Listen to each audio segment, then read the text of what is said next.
அனைவருக்கும் வணக்கம். Welcome to Kalam academy YouTube channel. இந்த வீடியோ பதிவில் நம்ம என்ன பார்க்க போகிறோம் அப்படின்னா 2027ஆம் ஆண்டு வரப்போகின்ற காவலர் தேர்வுக்கு படிச்சுட்டு இருக்கக்கூடிய மாணவர்களுக்கு மேஜராக இருக்கக்கூடிய காமன் டவுட்ஸ் தான் இந்த பதிவில் நம்ம ஷேர் பண்ண போகிறோம்.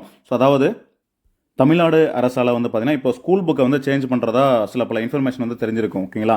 அதனால் இப்போ கரண்ட்டாக இருக்கக்கூடிய புக்ஸ் நம்ம எக்ஸாமுக்கு படிக்கணுமா, இல்லை இப்போ ஃபியூச்சரில் வரக்கூடிய புதிய புத்தகத்தை நம்ம படிக்கணுமான்ற டவுட்ஸ் மேஜர் டவுட்ஸாக இருக்குது. அதை கேட்டுட்ருக்கீங்க.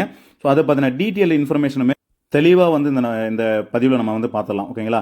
ஏன்னா எந்த புக்கை படிக்கணும்னு சொல்லிட்டு இப்போ கரண்ட்டில் இருக்கக்கூடிய புக்கை ஒரு சிலர் படிக்காமல் விட்டுருவீங்க. அதுக்காக உங்களுக்கு டீட்டெயில் ஒரு எக்ஸ்ப்ளனேஷனோட இந்த வீடியோவில் நம்ம பார்த்துடலாம்.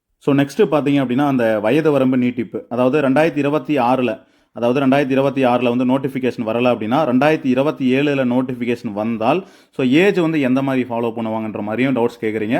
அதை பற்றின டீட்டெயிலாக நம்ம இந்த பதிவில் நம்ம பார்த்துலாம். ஓகேங்களா? அதே போல் வேகன்சி டீட்டெயில்ஸ் ஏறக்குறைய பார்த்தீங்கன்னா முந்தைய ஆண்டுகளில் ஒரு 3K வேகன்சி அந்த சம்திங் தான் ரிலீஸ் பண்ணிட்டு இருந்தாங்க. பட் இந்த வருஷம் இந்த வேகன்சி கொஞ்சம் இன்க்ரீஸ் ஆகலாம்.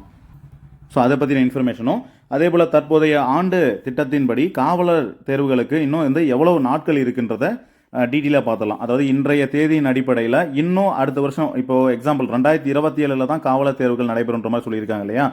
அந்த நோட்டிஃபிகேஷனில் கொடுத்துருக்கிற டேட்டுக்கும் இன்னைய தேதியிலிருந்து இன்னும் எவ்வளோ நாள் இருக்குன்றதை கால்குலேட் பண்ணி சொல்லலாம். ஃபஸ்ட்டு நான் அதுக்கு முன்னாடி உங்ககிட்ட ஒரு விஷயம் சொல்லிக்கணும். நோட்டிஃபிகேஷன் நெக்ஸ்ட் இயர் தான் வரப்போகுது. லாஸ்ட் ஒரு 2 month 3 நம்ம உட்காந்து படித்தா போதும்னு சொல்லிட்டு தயவு செஞ்சு அப்படி ஸ்டாப் பண்ணிடாதீங்க. உங்களோட ப்ரிப்பரேஷனை கண்டினியூ பண்ணிட்டுருங்க. எதுக்காக சொல்கிறேன் அப்படின்னா இயர்லி வருஷம் எழுதிருக்கக்கூடிய பசங்களுமே ரிப்பீட்டடாக திரும்ப இந்த வருஷமும் எழுதுவாங்க. ப்ளஸ் ஃப்ரெஷர் கேண்டிடேட்ஸும் திரும்ப எழுத போகிறாங்கன்றதுனால வேக்கன்சி அந்த போட்டி கண்டிப்பாக அதிகமாக இருக்கும். அதனால் விடாமல் தொடர்ச்சியாக ஃபாலோ பண்ணிட்டுருங்க. ஓகே, நம்ம ஃபஸ்ட்டு டவுட் என்னென்னா பள்ளிப்பாட புத்தகத்தை மாற்றம் இருக்குமா, எந்த புத்தகத்தை நம்ம படிக்கணுன்றதை நம்ம டீட்டெயிலாக அந்த பதிவில் ஷேர் பண்ணிடலாம். ஃபஸ்ட்டு பார்த்தீங்கன்னா பள்ளிப்பாட புத்தகத்தில் மாற்றம், போலீஸ் தேர்வுக்கு எந்த புத்தகத்தை படிக்கணும்னு சொல்லிட்டு டவுட்ரு.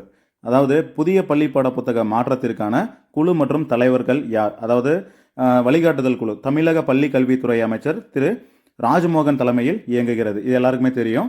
இப்போ பாடத்திட்ட வடிவமைப்பு பிரபல முன்னாள் இஸ்ரோ விஞ்ஞானி மயில்சாமி அண்ணாதுரை அவர்கள் இக்குழுவின் தலைவராக தற்போதைய அரசாணையின்படி நியமிக்கப்பட்டுள்ளார். ஓகே, அடுத்து பார்த்தீங்க அப்படின்னா இந்த குழு எப்படி செயல்படும் மற்றும் எப்போது வேலையை தொடங்கும்? அதாவது செயல்முறை உலகளாவிய கல்வி தரத்திற்கு ஏற்ப சிங்கப்பூர் போன்ற நாடுகளின் சிறந்த கல்வி முறைகளை ஆராய்ந்து தமிழ்நாட்டின் கலாச்சாரம் மற்றும் தேவைகளுக்கு ஏற்ப பாடத்திட்டத்தை வடிவமைப்பார்கள்.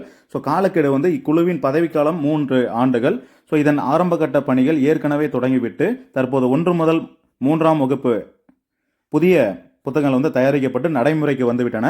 உயர் வகுப்பிற்கான, அதாவது நம்ம பிசிக்கு படிக்கிறீங்க அப்படின்னா உங்களுக்கு 6 to 10 நீங்கள் படிக்கிற மாதிரி இருக்கும். இதுவே நீங்கள் எஸ்ஐ எக்ஸாம் படிக்கிறீங்க அப்படின்னா 6 to 12 நீங்கள் ஃபாலோ பண்ணுற மாதிரி இருக்கும் இல்லையா? இந்த உயர் வகுப்பிற்கான தயாரிப்பு பணிகள் தற்போது தீவிரமாக நடந்து வருகிறது. ஓகே, அதாவது 4ஆம் வகுப்பிலிருந்து 12ஆம் வகுப்பு வரை. ஓகே, அடுத்து பார்த்தீங்க அப்படின்னா புத்தகங்கள் எப்போது தயாராகி அதிகாரப்பூர்வமாக வெளிவரும்? ஓகே, அதாவது 4 முதல் 12ஆம் வகுப்பு வரையிலான உயர் வகுப்புகளுக்கு புதிய பாடத்திட்ட புத்தகங்கள் அனைத்தும் முழுமையாக தயாரிக்கப்பட்டு வரும் 2027ஆம் ஆண்டு ஜூன் மாத கல்வியாண்டின் கல்வியாண்டு தொடக்கத்தில் தமிழ்நாடு பாடநூல் கழகத்தால் அதிகாரப்பூர்வமாக வெளியிடப்படும். ஓகே, அடுத்து போட்டித் தேர்வுகளுக்கு படிக்கும் மாணவர்கள் எந்த புத்தகத்தை படிக்க வேண்டும்? இதுதான் நம்ம பாயிண்ட். அதாவது நீங்கள் TNUSRBயில் வரக்கூடிய போலீஸ் எக்ஸாம் நீங்கள் படிச்சுட்டு இருந்தீங்கன்னா இதை நோட் பண்ணிக்கோங்க. அதாவது ஸ்கூல் புக்கில் சேஞ்சஸ் அப்படிங்கிறது ஃபியூச்சரில் இருக்கலாம். பட் இந்த 2026 to 2027 வரப்போகின்ற போலீஸ் தேர்வுகளுக்கு பார்த்தீங்கன்னா இப்போ கரண்ட்டாக, ஓகே, கரண்ட்டாக என்ன புக்ஸ் இருக்கோ அதை மட்டும் தான் நீங்கள் ஃபாலோ பண்ணுற மாதிரி வரும். நியூவாக இருக்கிற புக்ஸ் பார்த்தீங்கன்னா நீங்கள் 2028 தான் நீங்கள் ஸ்டார்ட் பண்ணுற மாதிரி வரும். ஓகே, எப்படின்னு பார்த்துக்கிட்டிங்கன்னா நீங்கள் ஸ்கூலுக்கு இப்போ புதுசாக புக்கு உருவாக்குறாங்க அப்படின்னா டேட்டா எல்லாமே இன்க்ளூட் பண்ணுறாங்கன்னா அது ஸ்கூலுக்கு 1 year கம்ப்ளீட் ஆகணும். ஓகேங்களா? 1 year கம்ப்ளீட் ஆன பிறகு தான் TNPSC TNUSRB அந்த மாதிரி போர்டுக்கு அதிலிருந்து கொஸ்டின் எடுப்பாங்க. மற்றபடி அந்த புக்ஸை இன்னும் கவர் பண்ணாத போது ப்ரீவியஸாக இப்போ என்ன கரண்ட்டில் இருந்துட்டு இருக்கோ அதே புக்கில் இருந்து தான் உங்களுக்கு கொஸ்டின்ஸ்ன்றது கேட்பாங்க. அதாவது தற்போதைய நிலை 6ஆம் வகுப்பு முதல் 12ஆம் வகுப்பு வரை தற்போது புழக்கத்தில் உள்ள புதிய சமச்சீர் புத்தகங்களையே படிக்க வேண்டும். ஏனெனில் இந்த 2026 உயர் வகுப்பு புத்தகங்கள் மாறவில்லை. அதாவது 2027ஆம் ஆண்டு புதிய புத்தகம் வெளியானாலும் அது பள்ளி மாணவர்களுக்காக மட்டுமே முதலில் அறிமுகமாகும். புக்ஸ் லான்ச் பண்ணிட்டு ஸ்கூலுக்கு வந்த பிறகு அதில் இருக்கக்கூடிய கரெக்ஷன்ஸ் எல்லாமே பார்த்து திரும்ப பிரிண்ட்டுக்கு போயிட்டு திரும்ப வரும் இல்லையா? அந்த 1 year கம்ப்ளீட்டடில் தான் பார்த்தீங்கன்னா நடைமுறைக்கு அது வரும். ஓகே, அதாவது ஜூன் மாதம் பள்ளிகள் திறந்தும் தேர்வு வாரியங்கள் வந்து உடனே புதிய புத்தகத்திலிருந்து வினாக்களை எடுக்குமா? அதாவது கண்டிப்பாக உடனே எடுக்காது. டிஎன்பிஎஸ்சி மற்றும் டிஎன்யூஎஸ்ஆர்பி ஆகிய அரசு தேர்வு வாரியங்கள் புதிய புத்தகங்கள் அறிமுகப்படுத்தப்பட்ட உடனே அதிலிருந்து வினாக்களை தொகுக்க மாட்டார்கள். அதாவது நீங்கள் லாஸ்ட்டாக பார்த்தீங்கன்னா 2019 நடந்த புக்ஸ் சேஞ்சிலையுமே இதுதான் நடந்திருக்கும். ஓகே, அதாவது பள்ளி மாணவர்கள் அந்த புதிய புத்தகங்களை முழுமையாக படித்து முடிக்க குறைந்தது ஓராண்டாவது அவகாசம் தரப்படும்.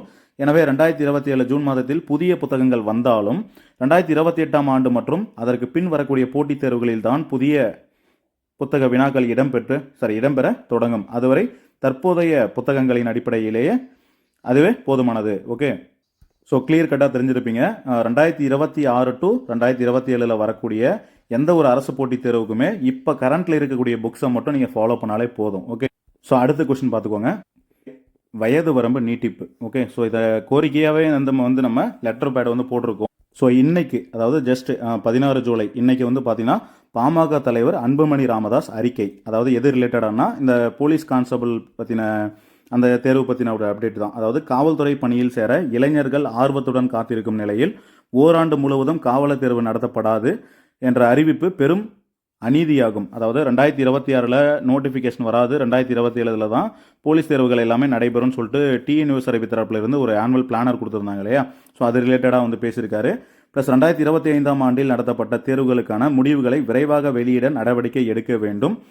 இந்த வருடத்திற்கான காவலர் தேர்வை அட்டவணையை வரும் செப்டம்பர் மாதத்தில் வெளியிட முடியவில்லை என்றால் பிசி, எம்பிசி மற்றும் எஸ்சி, எஸ்டி மக்களுக்கான வயது வரம்பினை தாவேகா அரசு உயர்த்த வேண்டும் அப்படின்னு கோரிக்கை வச்சிருக்காரு. இப்போ சப்போஸ் 2026 நோட்டிஃபிகேஷன் வரலை, உங்களால் ஃபில் பண்ண முடியல அப்படின்னும் போது 2027 வர நோட்டிஃபிகேஷனில் ப்ளஸ் ஏஜ் ரிலாக்ஸேஷன் வந்து கொடுக்கணும் அப்படிங்கிற மாதிரி இதில் கொடுத்துருக்காரு. ஓகே, ஸோ நீங்கள் அப்படி பார்த்தீங்கன்னா இந்த வருஷம் நோட்டிஃபிகேஷன் வரலன்னா 2027 வரப்போகின்ற நோட்டிஃபிகேஷனுக்கு ஏஜ் ரிலாக்ஸேஷன் வந்து கொடுக்கணும்னு சொல்லியிருக்காங்க. கண்டிப்பாக ஏஜ் ரிலாக்ஸேஷன் வருவதற்கான வாய்ப்பு இருக்குது. இதை பற்றின அப்டேட் நம்ம ஆல்ரெடி நம்ம சேனல்லேயே ஒரு வீடியோவாக போட்டிருப்போம். நம்ம சைடில் இருந்துமே லெட்டர் வந்து நம்ம போஸ்ட் பண்ணியிருக்கிறோம். ஓகே, அடுத்து வந்து காலி பணியிடங்கள் அதிகரிப்பு. நம்ம ஏற்கனவே சொன்னது போல தான்.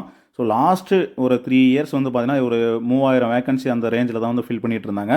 ஸோ இந்த அரசு இப்போது நடைமுறையில் இருக்கக்கூடிய அரசு பதவியேற்ற பிறகு ஏகப்பட்ட புதிய விஷயங்களை வந்து காவல்துறையில் இன்க்ளூட் பண்ணியிருக்காங்க. எக்ஸாம்பிள் சிங்கப்பெண் அதிரடிப்படை, அதே போல் போதைப்பொருள் தடுப்பு, மாவட்ட வாரியான அந்த போதைப்பொருள் தடுப்பு, ஏறக்குறைய மேக்ஸிமம் வந்து பார்த்தீங்கன்னா காவலர்களை அதிக எண்ணிக்கையில் எடுத்து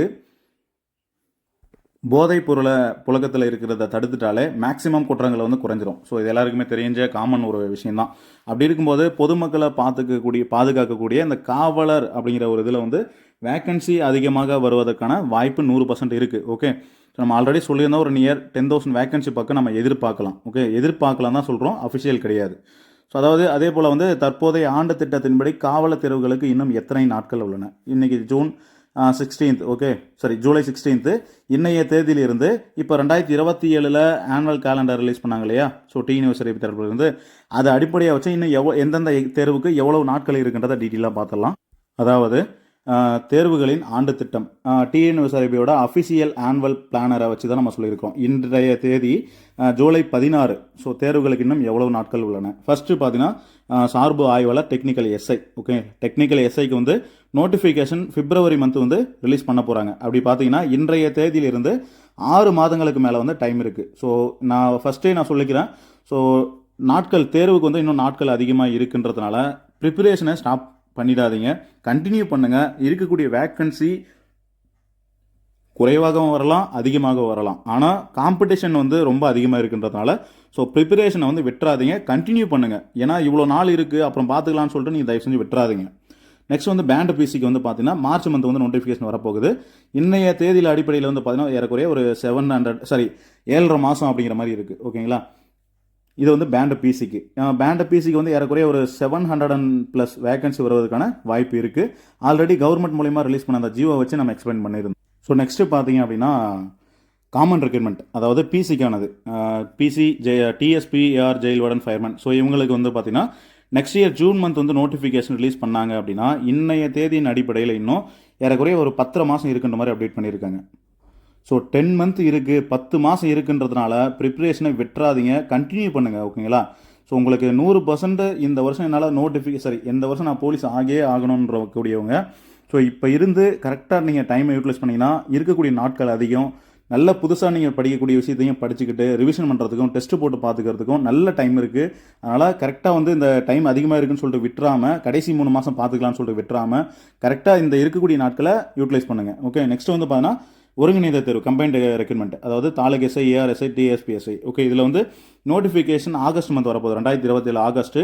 பட் இன்னும் எவ்வளோ நாள் இருக்குது அப்படின்னா ஏறக்குறைய 1 வருஷத்துக்கு மேலே இருக்குது. ஸோ ஓகேங்களா, ஸோ அதனால் நோட்டிஃபிகேஷன் வருவதற்கு டைம் இருக்குது, அப்போ படிச்சிக்கலாம்னு சொல்லிட்டு விட்டுறாதீங்க. நான் திரும்ப திரும்ப ஏன் சொல்கிறேன்னா காம்படிஷனும் அதிகம். ஓகேங்களா, ஏன்னா வந்து வருஷக்கணக்கில் படிச்சுட்டு இருக்கவங்களாம் நிறைய பேர் இருக்காங்க. அப்படி இருக்கும்போது அவங்களுக்கிட்டையும் நீங்கள் காம்படிஷன் போடணும், ஃப்ரெஷர்ஸாக வரக்கூடியவங்கக்கிட்டையும் நீங்கள் காம்படிஷன் போடணும். எக்ஸாம்பிள் சொல்லணும்னா ஃப்ரெஷராக ஒரு எக்ஸாம் வந்து எழுதுறான் ஒரு பையன் அப்படின்னா அவன் ஃபஸ்ட் அட்டம்ப்ட்லேயே கிளியர் பண்ண முடியும். ஆனால் ஏற்கனவே 4 வருஷம் 5 வருஷம் படித்தவன் கிளியர் பண்ண முடியாமல் போகலாம். ஏன்னா கன்சிஸ்டன்சியாக உட்காந்து படிக்கணும். நீங்கள் ஏற்கனவே 4-5 எக்ஸாம் அட்டன் பண்ணியிருந்தாலுமே கடைசி ஒரு 3 மாதம் தான் நீங்கள் படிக்கிறீங்கன்னும் போது ஃப்ரெஷராக வந்து இந்த 1 வருஷம் 10 மாதம் படிக்கிறவன் உங்களை பீட் பண்ணிட்டு போயிடுவான். ஸோ சொல்லக்கூடிய விஷயம் இதுதான். ஸோ இந்த பதிவு மூலயமா உங்களுக்கான எல்லா டவுட்ஸுமே கிளியர் பண்ணியிருப்போம்னு சொல்லிட்டு நம்புகிறோம். மேற்கொண்டு உங்களுக்கு ஏதாவது டவுட்ஸ் இருந்ததுன்னா கமெண்ட் செக்ஷனில் வந்து கமெண்ட் பண்ணுங்கள். கண்டிப்பாக நாங்கள் உங்களுக்கு ரிப்ளை பண்ணுறோம். Okay, thank you to all. இந்த வீடியோ ரொம்ப எஃபோர்ட் பண்ணி தான் போட்டிருக்கோம். ஸோ அதனால் லைக் பண்ணிவிட்டு உங்களோட ஃப்ரெண்ட்ஸுமே இந்த மாதிரியான டவுட்ஸில் இருக்காங்கன்னும் போது அவங்களுக்குமே இதை ஷேர் பண்ணுங்கள். கண்டிப்பாக அவங்களுக்குமே ரொம்ப பயனுள்ளதாக இருக்கும். Thank you to all.